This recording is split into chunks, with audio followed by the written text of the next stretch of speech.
Na tulipata mkataba ama MOU na serikali ya Kenya Kwanza, tuache ati imefuatiliwa.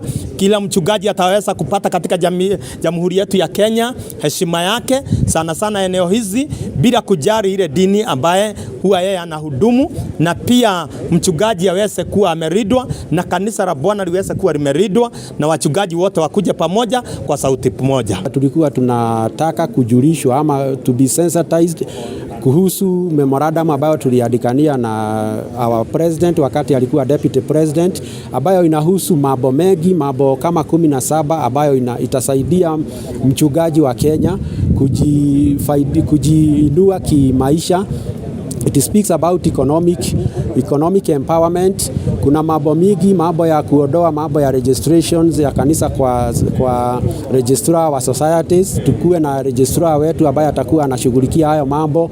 Kuna mambo ya kuondolea wachungaji taxes wakiendea vitu vya kuhudumu katika nchi za ng'ambo, na kuna hii mambo ya wachungaji kujumuishwa katika mambo ya uendeshaji wa serikali, kwa hivyo appointments in the government, na tena kuna hii mambo ya wachungaji kuchukuliwa na serikali kama service providers to the society. It is going to change our lives because as the word says, bottom up, we are going to rise from the bottom up, even spiritually, not only economically, but all around. We have to be all around, because most of the times we are spiritually lifted, but economically we are down. So we believe, we know that we are not getting this if it gets through.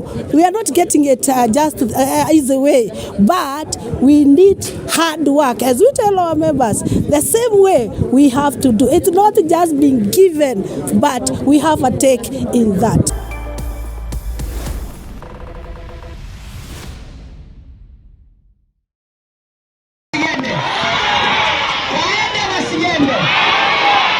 We are not feeling good about that politician. Aende aambiwe, you cannot abuse the administrator of this country. They are the father of the law in Kenya. Na hiyo kitu ikutufurahisha kama wananchi wa Murang'a County.